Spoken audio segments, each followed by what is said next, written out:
चाहता हूं। धन्यवाद। श्री अहमद पटेल।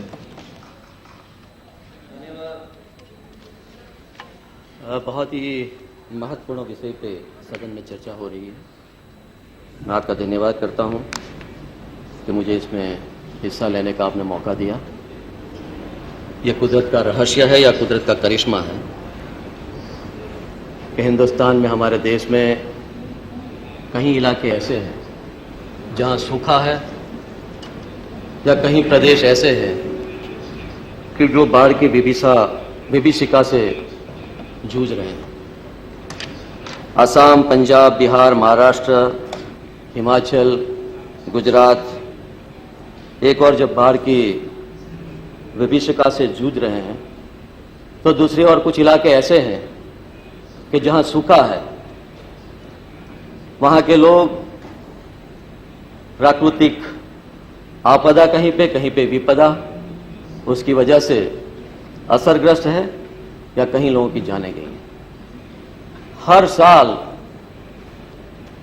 हम इसी सदन में या दूसरे सदन में कभी सूखे पे बहस करते हैं, कभी बाढ़ के बारे में बहस करते हैं, कभी और प्राकृतिक आपदा या विपदा आ जाती है, कभी अर्थक्वेक होता है तो कहीं साइक्लोन होता है। लेकिन अल्टीमेटली इसका परमानेंट सॉल्यूशन क्या है, इसका हल क्या है, उसे ढूंढ निकालने की हमें कोशिश करनी चाहिए।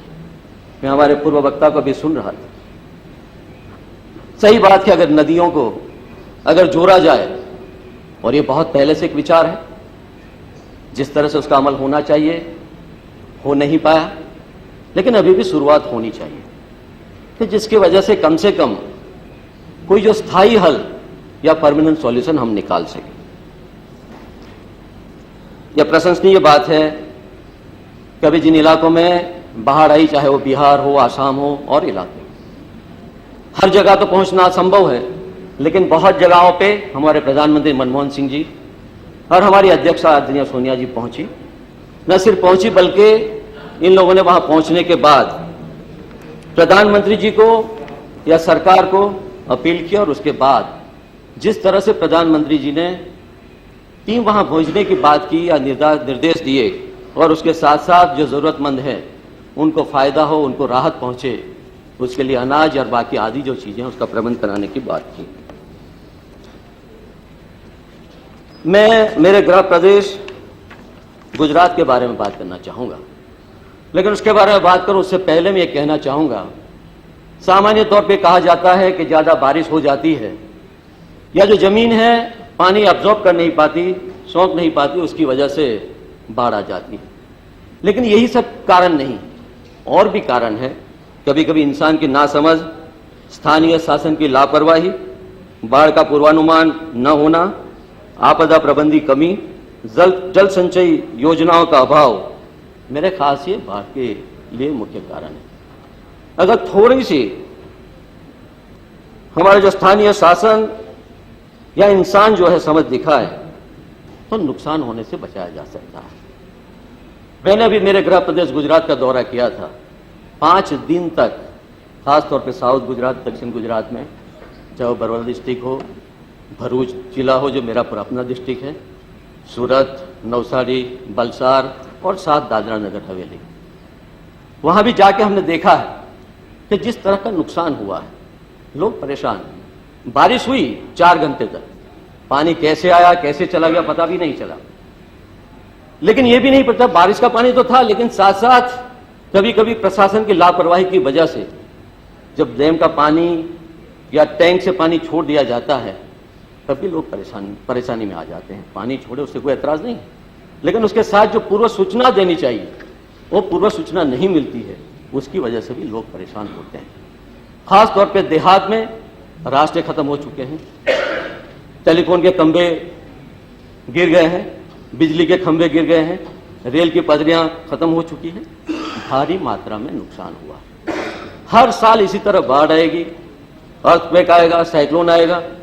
प्रदेश की सरकार स्वाभाविक है कि केंद्र सरकार की अपेक्षा रखेगी कि यहां से पैसे मिले, यहां से टीम भेजी जाती है। कभी कभी तो ये होता है कि प्रदेश की सरकार आज बाढ़ आई और शाम को कहते हैं कि इतने करोड़, हजारों करोड़ का नुकसान हो गया। न तो मेमोरेंडम भेजते हैं, सिर्फ चिट्ठी लिख देते हैं मुख्यमंत्री जी, और अपेक्षा ये करते हैं कि पैसे मिले। अपेक्षा करनी चाहिए, क्योंकि प्रशासन जो हमारे प्रदेश की सरकारें हैं कभी कभी तकलीफें होती है, लेकिन इसको पॉलिटिसाइज नहीं करना चाहिए। मैं समझता हूँ जब उसका राजनीतिकरण होता है तो तकलीफ होती है। आखिर तो ऐसे जब भी कोई आपदा या विपदा आती है तो एक मानवीयता, मेरा ख्याल से वो दृष्टिकोण होना चाहिए और उसी के आधार पे सब मिलके, चाहे कोई भी राजनीति में कहीं पे भी काम कर रहा हो, सबको मिलके ये जो आपदा या विपदा है उसका सामना करना चाहिए। और मिलजुल के केंद्र की सरकार हो, प्रदेश की सरकार हो या राजनीतिक जो हमारी पॉलिटिकल पार्टीज, तौर पे जो एनजीओज है, मैं आज मुबारकबाद देना चाहता हूं कि जब भी कोई भी स्टेट पर, खास तौर के गुजरात में जब भी कोई नेचुरल कैलेमिटी आई है, प्राकृतिक आपदा या विपदा, हमारे जो एनजीओज है, वॉलंटरी एजेंसीज है, उन्होंने हमेशा आगे चल के जिस तरह के लोगों की सहायता की है, मैं उसकी प्रशंसा किए बिना नहीं रह सकता। और अब की बार भी यही हुआ। सरकार से भी ज़्यादा जो हमारे एनजीओज है उन्होंने, और ख़ास तौर पे जो लोगों ने जिस तरह के लोगों की मदद की, मैंने घर घर जाके देखा हुआ है जिस तरह कीचड़ में लोग रह रहे हैं, ऊपर आसमान है, नीचे धरती है। कहीं मकान में मैंने जाके देखा कि छत गिरी हुई है, एक कोने में अपने 4-5 बच्चों को लेकर एक महिला बैठी हुई है, उसके घर में बिजली नहीं है, सिर्फ एक मोमबत्ती या कैंडल जल रही है। तो ऐसे हालात में जो उनको तत्कालीन राहत मिलनी चाहिए वो नहीं मिलती है, तब दिल को तकलीफ पहुंचती है। गैस डोल 4-4, 5-5 दिन तक नहीं बचती है, बत्तियाँ तो कहीं एक जिले में 7 दिन के लिए, एक जिले में 5 दिन के लिए, एक जिले में कहीं 3 दिन के लिए बचती हैं। उसके बाद उनके जो घर का जो सामान जो बह गया उसके लिए जो पैसे मिलने चाहिए वो भी नहीं मिलते हैं। और जिसका मकान गिर गया है, पता नहीं उसका असेसमेंट होता भी है या नहीं होता है। अब होता है तो वहाँ पे जो क्राइटेरिया के हिसाब से इतने पैसे भी नहीं मिलेंगे तो अपना घर वो बना पाएंगे। तो मैं केंद्र सरकार से, प्रदेश की सरकार से तो अनुरोध करूंगा ही, लेकिन आपके माध्यम से केंद्र की सरकार को भी मैं अनुरोध करना चाहूँगा कि ज़्यादा से ज़्यादा जहाँ जहाँ भी बाढ़ आई है, फ्लड आई है, और ख़ासतौर पर गुजरात में जहाँ ज़्यादा नुकसान हुआ है वहाँ पे ज़्यादा से ज़्यादा मदद केंद्र की सरकार करें, क्योंकि करीबन 120 से ज़्यादा लोगों की जानें गई हैं, हजारों मकान ढह गए हैं, हजारों परिवार घरविहीन हो गए हैं, पशुओं भी हमें काफ़ी कुछ मारे गए हैं, और जो किसान की खड़ी फसल थी वो भी बर्बाद हो चुकी है, किसान बर्बाद हो चुका है, जो उद्योग थे वो ख़त्म हो चुके हैं। तो भारी मात्रा में नुकसान हुआ है। तो ये स्वाभाविक है कि केंद्र की सरकार से और से ज़्यादा जो सहाय मिलनी चाहिए, मुझे मुबारकबाद देनी चाहिए। जैसे ही बाढ़ आई, प्रधानमंत्री का 10 तारीख का दौरा हुआ था, सोनिया जी का 12 का हुआ था, तो वेदर की वजह से वो जा नहीं पाए, लेकिन हमारी कांग्रेस अध्यक्ष ने अपील की और इमीडिएटली मुख्यमंत्री जी आए, उन्होंने भी नहीं पाए, लेकिन हमारी कांग्रेस अध्यक्ष ने अपील की और इमीडिएटली मुख्यमंत्री जी आए, उन्होंने भी कहा, और इमीडिएटली प्रधानमंत्री जी ने 90 करोड़ रुपए गुजरात के लिए दिए हैं, बाकी प्रदेश के लिए भी दें, बहुत ही ज़रूरी है।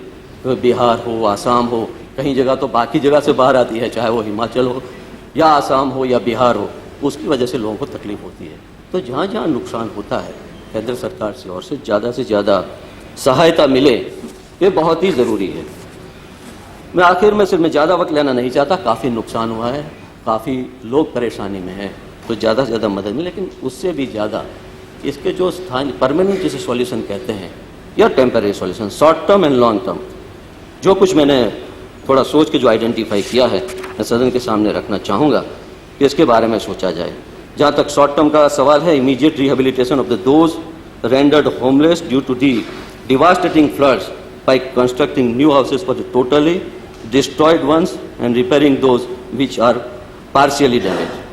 Support in terms of the cash dolls, food articles, clothing and beddings. Employment opportunities for those who have been rendered unemployed because of the damage to industrial units. Then the medical aid for those taken sick.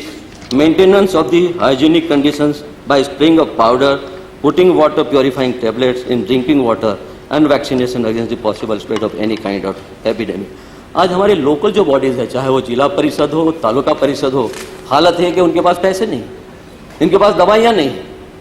मुझे दुख के साथ कहना पड़ता है कि जब दवाइयाँ नहीं थी तो प्राइवेट एजेंसीज़ को, बाकी लोगों को बात करके वो मुहैया की गई और हमने प्रोवाइड किया हमारे लोकल बॉडीज़ को। इससे बड़ी दुख की बात क्या हो सकती है? तो इसके बारे में भी हमें सोचना होगा, लोकल बॉडीज़ को आर्थिक तौर पर हमें मजबूत करना होगा। Restoration of the power, roads and telecommunication links. जहाँ तक लॉन्ग टर्म का सवाल है, नदियों के बारे में तो जिक्र किया गया, लेकिन effective visualisation of such disaster and avoidance thereof. Then the modern and effective rescue system in terms of the manpower, resources and equipments. Disaster management का फंड जाता है कहीं कहीं पे जिला पे। सूरत में हमने देखा कि पैसे गए, लेकिन 3 करोड़ रुपए ऐसे ही पड़े जो इक्विपमेंट खरीदने चाहिए, वो खरीदे हुए नहीं थे।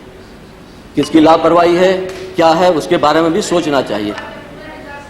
नहीं, आप उनको बोलने दीजिए। आपका मौका आएगा ना। मैंने एक एग्जांपल दिया, उदाहरण दिया है। कहीं कोई भी जिला हो, कहीं पे भी हो, मैं कोई पर्टिकुलर डिस्ट्रिक्ट या सिटी की बात नहीं कर रहा हूँ, लेकिन जहाँ पे भी जो जिले में डिजास्टर मैनेजमेंट के लिए फंड है या पैसे हैं, कम से कम उसका जब जरूरत हो या उससे पहले कुछ उसके बारे में सोच के पूर्वानुमान करके जिस तरह से इक्विपमेंट खरीदने चाहिए। लोकल बॉडीज, मेरे डिस्ट्रिक्ट की बात करूंगा, जिस तरह से वहाँ पानी भरा हुआ है, लोकल बॉडीज के पास ऐसे कोई इक्विपमेंट नहीं। जेसीटी चाहिए, बाकी चाहिए, एक्सकेवेटर्स चाहिए, जिसकी वजह से लोग तकलीफ में हैं। बाहर से जो एजेंसीज के मुहैया करना पड़ा, उसके बाद ये करना पड़ा। तो डिजास्टर मैनेजमेंट सिस्टम जो हमारी है, या उसका जो कंटीजेंसी फंड है, बाकी जो पैसे हैं, डिस्ट्रिक्ट को ये प्रोवाइड करना चाहिए, ताकि उसकी वजह से वहाँ के डिस्ट्रिक्ट को तकलीफ ना हो। और अगर पैसा वहाँ पे है तो उसका सही माने में जब वक्त पे ज़रूरत हो उसका इस्तेमाल हो, बहुत ही ज़रूरी है। आज कई लोग ऐसे हैं कई सिटी में कि जो ऊपर शहर है और नीचे है, बीच में स्लोप पे रह रहे हैं। बारिश आता है, हमेशा उनके घर टूट जाते हैं, नुकसान हो जाता है, लोगों की जान जाती है। तो ऐसे बारे में, ऐसी चीज़ों का पहले से आइडेंटिफाई करके अगर हमारे पास फंड है कंटीजेंसी या डिजास्टर मैनेजमेंट का, तो इसका सही इस्तेमाल हो, बहुत ही ज़रूरी है। Then the desilting and dredging of a chalk creeks, natural drains and such other water carrying outlet in the order to ensure free flow water. कई जगह पे ऐसे देहात या शहर में अनऑथोराइज कंस्ट्रक्शन हो चुके हैं, चैनल्स है नहीं, ड्रेनेज है नहीं, ड्रेन है अगर तो वो सिल्ट हो गए या वो भरी हुई है, कोई सफाई कर नहीं रहे हैं, जिसकी वजह से भी जब पानी आता है तो एक साथ भर जाता है और लोगों को नुकसान होता है। तो इसके बारे में भी हमें सोचना होगा। Removal of all obstructions to such structures, repairs of the roads, bridges that have been affected by this calamity, strict rules and procedures to be followed in case of the release of the water from reservoirs and dam. पानी जब भर जाता है dam में या reservoir में, पानी छोड़ दिया जाता है। लोगों को जो पूर्व सूचना देनी चाहिए, सूचना देनी होती। मधुबन में ऐसा ही हुआ, दादरा नगर हवेली में पूर्व सूचना नहीं दी, पानी वहाँ से छोड़ दिया और वहाँ पे लोगों को नुकसान हो गया। तो कम से कम इसके बारे में भी सोचना चाहिए। The strict rules and procedures to be followed in case of release of the water from the reservoirs and dams. So I request to the central government to assist the affected people in the areas by providing direct central assistance for restoration of the damage to infrastructure and housing under Indira Awas Yojana. जो सालों पहले इंदिरा आवास योजना के तहत जो मकान बने थे, 900 रुपए में बने थे, तब 77 सारे टूट गए। तो कम से कम इसके बारे में भी सोचना होगा। To be channelized through the local self-government bodies and to be implemented by village panchayats, wards under the monitoring of the all-party advisory committee. Such systems shall effectively curb misuse and discrimination in utilization of the such funds, and there shall be no scope for any imbalance. Works to be undertaken under the funds sanctioned as per above 2 shall be included in the construction of the protection walls on the cost of the creeks, rivers and drains, cleaning, desilting and widening them, installation of the floods warning system, purchase and maintenance of the disaster management equipment and such other measures. Thickly populated low-lying slum areas may be given package for eradication of the slums on the pattern of the Dharavi package provided to Mumbai. Sanctioning adequate funds for the construction of hanging bridge joining Nani and Muti Daman. ये गुजरात और दादरा नगर हवेली के बारे में मैं जिक्र कर रहा हूँ। Thousands of the workers have been rendered jobless because of the damage to the industries in the affected areas. It is essential that these units restart without much delay in order to avoid problems of arising out of unemployment, and therefore the needs and the demands of the damaged industrial units have to be addressed. These may include restructuring of loans, deferred payment assistance for the sale tax and central excise and such other soft packages. Central government may invite representatives of trade and industries to discuss their needs. Agriculture sector has been worst hit in this calamity.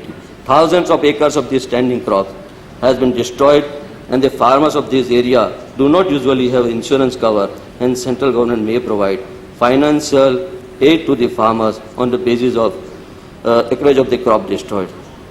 Sir, so it is not the right time to indulge in the cheap rhetoric of the demanding and then the decrying the assistance of the central government. Rather, it is time for providing a helping hand, a healing touch to the affected people in the area. The need of the hour is quick and painless re-establishment of the displaced. While the local administration do have an expensive to suffer us, it cannot was of its responsibility by simply demanding centralization. It needs to do its homework properly in timely manner and ensure that no such tragic occur again.